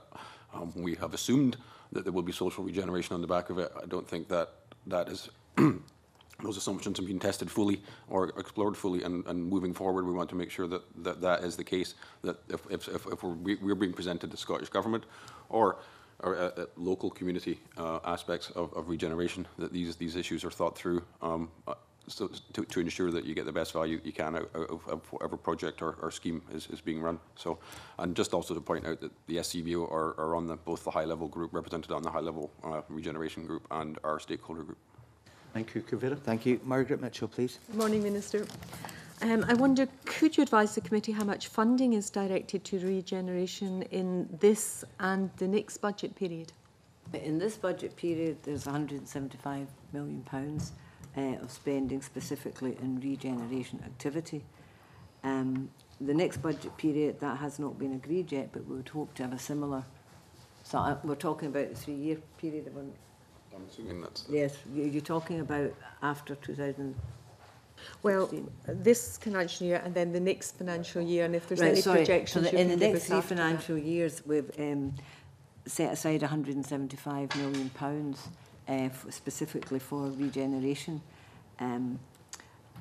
There also was, for the previous financial years, 2010-11, the ring fencing came off of the Fairer Scotland Fund, but it's still getting played through to local authorities through the block grant. So that money is still within the local authority budgets. And I would also just add that there's other pockets of funding that is being used in deprived areas that is assisting regeneration. We've got housing projects going. So there's money that's not specifically in the regeneration budget, but they are all going towards regeneration purposes. Yeah. Are you concerned that there's a disconnect often between funding criteria and outcomes? I think it is a concern, but I do think outcomes are important, that outcomes should fit in with the national strategy, and I think we're devising ways of making that better and measuring it better, measuring what's happening in the ground, and getting a proper measurement of that, and not just on a local level but a national level. Would it surprise you to know, Minister, from the written evidence we've received, very few of the contributors could give any examples of kind of outcomes. So I suppose I'm going back to regeneration, all right, it's a holistic approach. We're talking about community. I'd be interested to know your definition of community. But how do we actually manage to pinpoint that we're doing what regeneration says in the tins and trying to achieve some of these outcomes that, you know, is implicit in the term regeneration? Certainly that's been worked on at the moment, how we can do that better, how we can get a better picture of what's actually happening with the money that's been spent. But the money that goes out just now in terms of the regeneration companies and any of the projects, they do have to report back in outcomes and what they're doing with the money. But I'd certainly say we need to be able to measure it better. And I don't know, that's basically it. Yes, could I be more specific, given you mentioned, you know, equality was key in regeneration. Have equality impact? I think you said equality of opportunity, equality, in your opening statement. No, I think the opening statement said that was another strategy that complemented the regeneration strategy. Right, well, in terms of outcome, have equality impact assessments been made? Have you looked at, you know, how you're spending the money and what you hope to achieve, preventative spend or in any other way, but particularly equality impact assessment? No, I will pass that on to David. But we conducted an equality impact assessment of the regeneration strategy before it was published. And what did that find out? It said that there wasn't any issues with the strategy insofar as the intent was that it shouldn't disadvantage any one group over another. So it was. Forgive me, but that sounds very like a tick box exercise. Can you give an example of? Well, I'm happy to submit the equalities impact assessment to the committee. When you submit that, Mrs. Mitchell there has said there an example. It would be very interesting to get an example as well as the actual wording in the strategy itself. Margaret? I'm happy. Just your definition of community, Minister. In terms of regeneration, I think in terms of regeneration, we're looking at community of place, not just community of interest. We're looking at community of place because it's very much about people and places and community. In some instances, the community of interest and the community of place may be the same thing, but I think that would be the way I would define it for regeneration. Okay, thank you. Anne McTaggart, please. Welcome, Minister. And my first question would be, what is the Scottish Government doing to encourage preventative spend approach in regeneration initiatives? I think for me, regeneration itself is preventative. Any money spent in regeneration is in disadvantaged communities and areas is preventative money. It reduces some of the mainstream budgets been set elsewhere, saves money there. But I think, again, to what I said in the opening statement, I don't think we can look at regeneration in isolation to everything else that's going on in terms of preventative measures that the government is taking, in terms of housing, in terms of health, transport, justice. All of these areas of preventative spend, and regeneration fits in with that. I think we've got to look at the whole picture of spending and not just look at it in isolation. Thanks, Convener. And that kind of ties in nicely with my next question. We had heard earlier from the earlier panel that you know, community involvement was big. We've also heard from yourself that community involvement was best. And also that, you know, regeneration is part of other strategies that are there. But my concern would be, Minister, and I would ask for your advice on this, but my concern would be the importance that we place on community being involved in regeneration, community being involved in planning partnerships, given the reduction in the university courses and the community colleges on community development courses.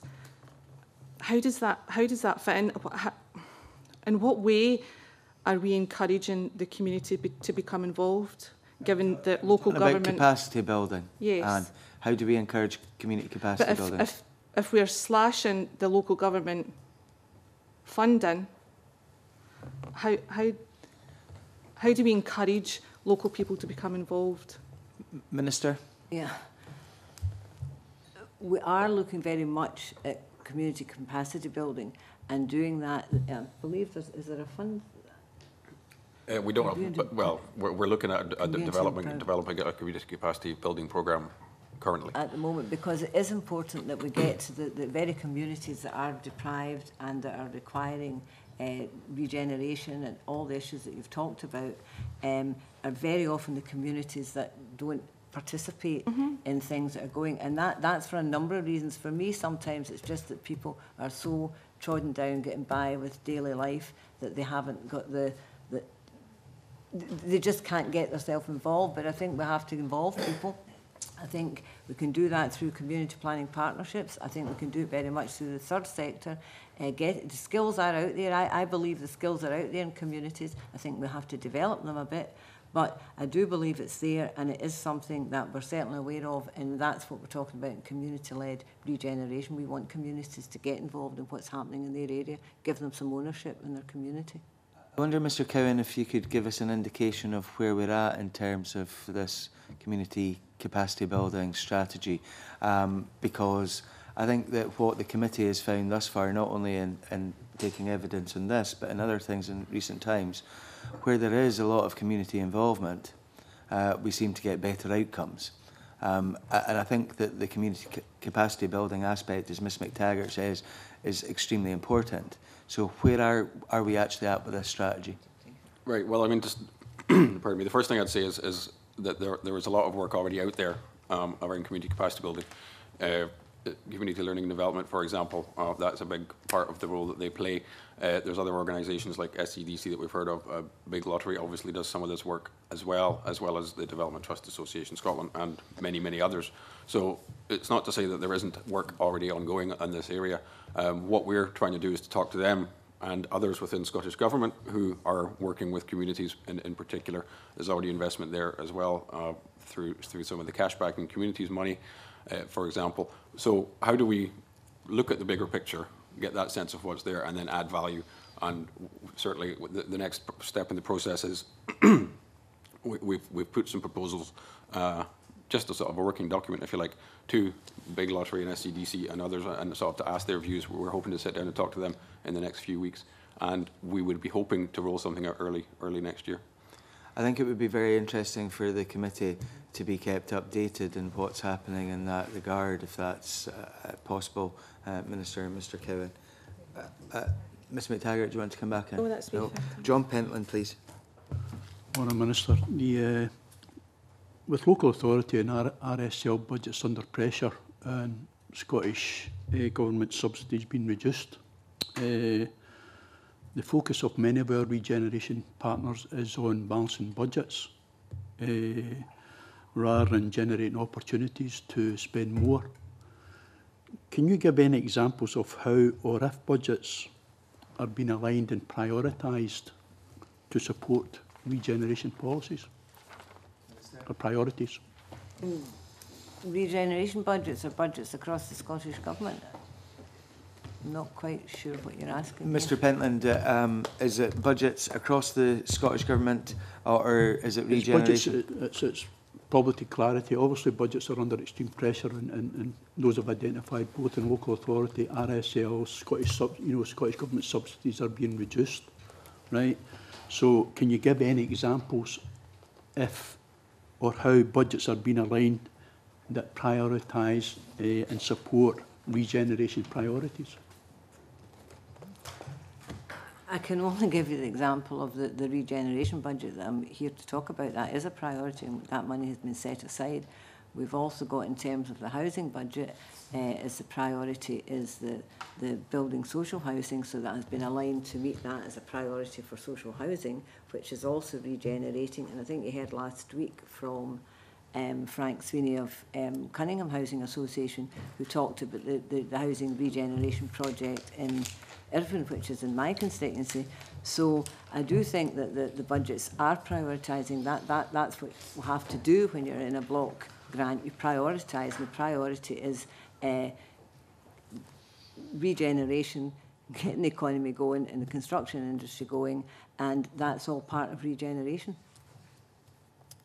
Mr Pentland, do you want to come back? So, are you dead saying, Minister, that budgets have been aligned to meet regeneration No, priorities? I can't say that for a fact because I'm not part of the Finance Committee and I'm not involved in that. What I'm saying is in terms of the portfolio I'm involved in terms of housing, in terms of welfare, in terms of regeneration, the budgets we're looking at how they're all working to achieve the priorities of the government.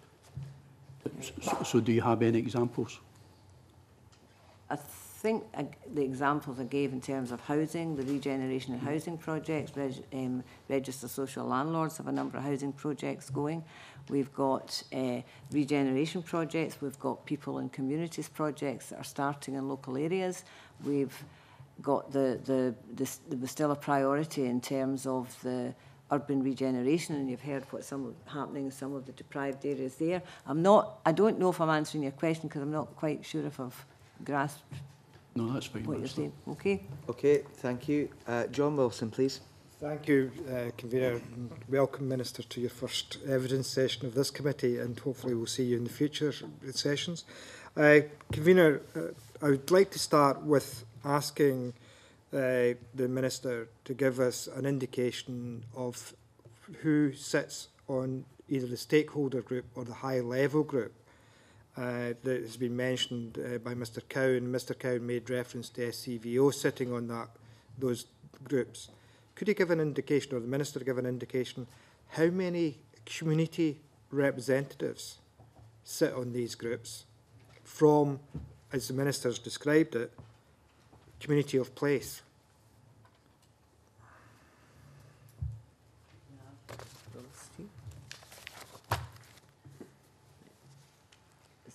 That's the high-level group. The high-level group. You want the names of everybody on it? Do you want just an indication, because what I'm trying to draw out... I can give you organisations that are on it. Would that help? Well, the main question is, are there any individuals on those groups from a community of place, representatives, individuals from community of place? The reason why I'm asking the question, Minister, is to try and draw out, we're interested in regeneration. We're trying to look at how communities, either of interest or of place, are engaged in the community planning process or are engaged in the discussions, whether it be high-level group or the stakeholder group, to give an indication of whether or not we are listening to or engaging with representatives of communities of place to ensure that their voice has been heard. Minister? I'm looking at this just now. I think it covers the third sector, private sector, business sector, health, local government, COSLA. There are no sort of individuals. If you're on, this is a high level group for Scotland. We may want to look at it again and look at if there should be someone else on it. It's very difficult when you've got it at that level to get somebody from a community of place, because it would depend on that particular place. Community of interest might be doing that because you have organisations who are representing a number of other an umbrella organisation on it. Is there anybody specifically you think should be on it that we've not got on it? What I was trying to draw out is one of the main issues that this committee has looked at in the evidence sessions to date is we are looking at regeneration for deprived communities. Now, we find, and we have heard this morning in the earlier session, and we've heard in previous sessions, there seems to be little engagement with actual individuals and communities where we have regeneration programmes in place. We seem to have community planning partnerships that decide, discuss and implement what they see are the regeneration priorities for communities. And we have things being done to communities rather than communities engaging in that process. And what I'm trying to draw out is how, it's back to an earlier question that was asked, how do we get more community engagement in ensuring that the priorities that are set for regeneration are the priorities that best suit the needs of the communities themselves? I mean, I certainly wouldn't disagree with what you're saying in that, particularly at the local level. And I think I said earlier that I don't think that all the community planning partnerships engage appropriate with all their sector, and that has to be looked at, because you don't, it won't work otherwise. And I think it was already said by someone else here that when the community is involved, the outcomes are better. And I think that is recognised by the government. But I'm certainly willing to look and ask the officials to look at the membership of both the high-level committee and the stakeholders working group to see if there's any way that it could, you know, we could have other people on it that may serve what you're saying. I don't know if that would work, but I'm certainly willing to look at that. But be assured that in terms of at the local level and in community planning partnerships, we're absolutely anxious and determined that all of the community should be involved and should be aware of the community planning partnerships and aware of what they're about and what they're doing and the right of people to get involved in it. I welcome that commitment, Minister, because, as I said, the point I'm trying to get to is that the government clearly has its regeneration priorities. The community planning partnerships have their regeneration priorities, which hopefully would match the government's regeneration priorities. But then below that, as I mentioned, are the people who are actually living in these communities. One other question I'd like to ask the Minister at the present moment, Convener, is there is an issue at the present moment, and I know that particularly in the area that I live in, is about community ownership and community asset transfers.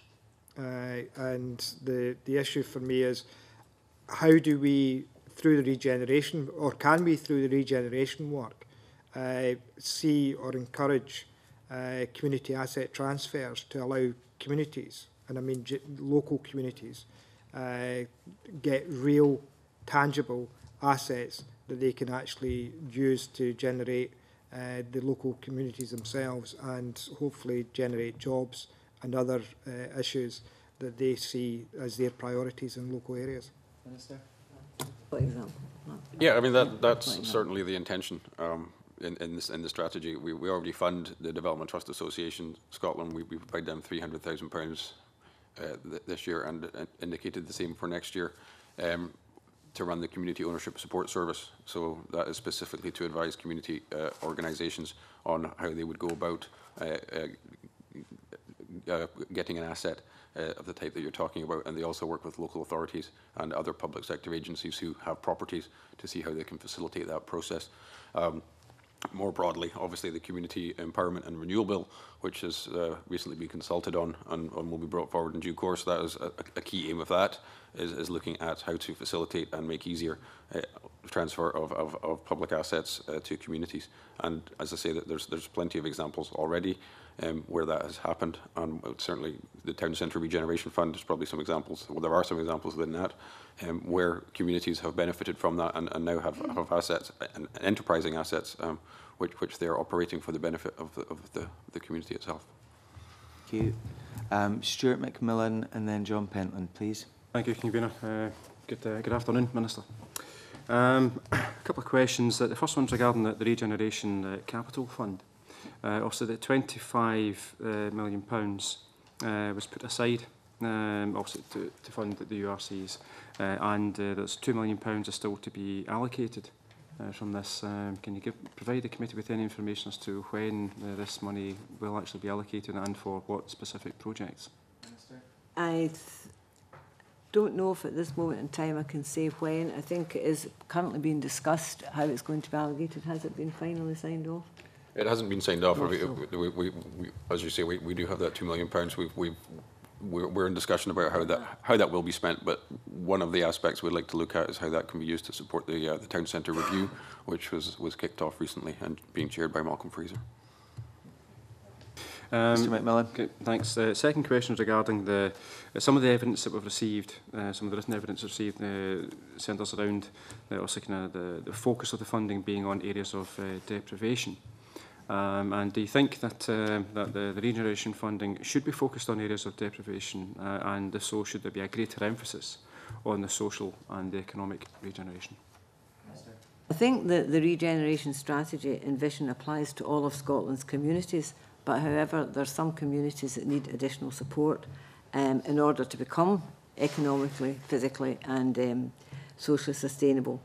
So it's often in these places that there is more need of, I think I said this earlier, physical renewal renewal which underperform. The nature and scale of regeneration interventions will be different in different areas, and the type of intervention will vary as well. But I think I've said all the way through that for me it's absolutely critical that the social and economic as well as the physical aspects of regeneration are tackled. We can't do it in isolation. We've got to tackle all three. And in some cases it will be areas where there is higher levels of deprivation. And with the Regeneration Fund, I think that does help reduce the deprivation. It helps also in the Main Street budgets because we're sorting an underlying problem. Okay, that's helpful. Thank you. Thank you. John Pentland, please. Minister, in the evidence the committee has received, it has been suggested that the multiplicity funding streams are an obstacle to groups being able to access funding. The evidence received also raises concerns about the criteria and timescales for accessing the funding. Is the government going to do anything to address these concerns? Yes, I think we will. In terms of the regeneration budget, we've tried to kind of simplify it into two streams: the Capital Regeneration Fund and the Communities, People and Communities Fund.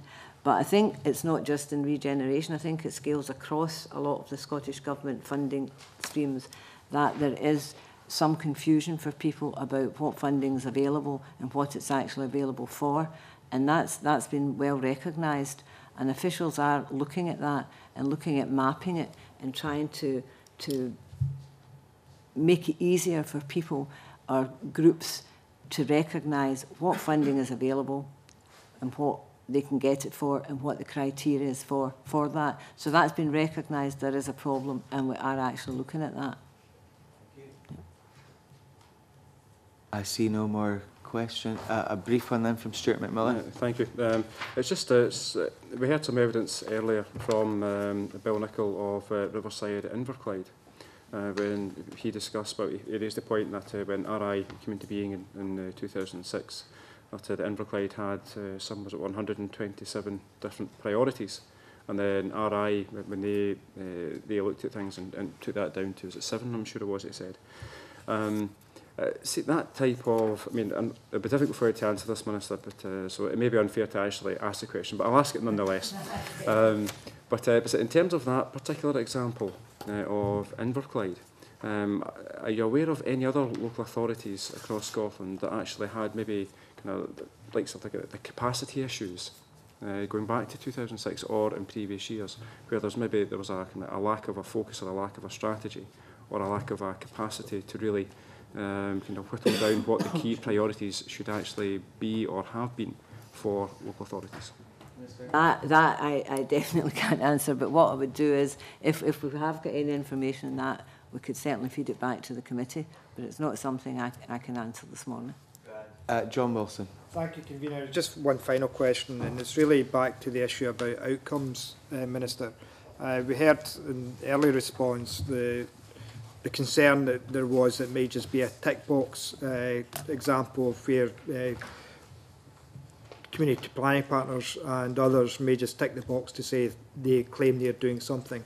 How does the Minister measure the outcomes, and has there been any discussion on reviewing how we measure outcomes against the performance for the value for money that the public pound, as some would say, that's actually put into regeneration projects, and if so, could the Minister give examples? I think I said earlier that that has been looked at. There's an absolute recognition that we need to look more at how we can measure the outcomes of money that's spent, with interventions that we make. So that has been looked at by officials at the moment. I think there's absolute recognition that we can do it better. Right, thank you, Minister. Thank you very much, Minister, for giving evidence this morning. Thank you, Mr. Cowan. Can I now suspend this meeting and move into private session?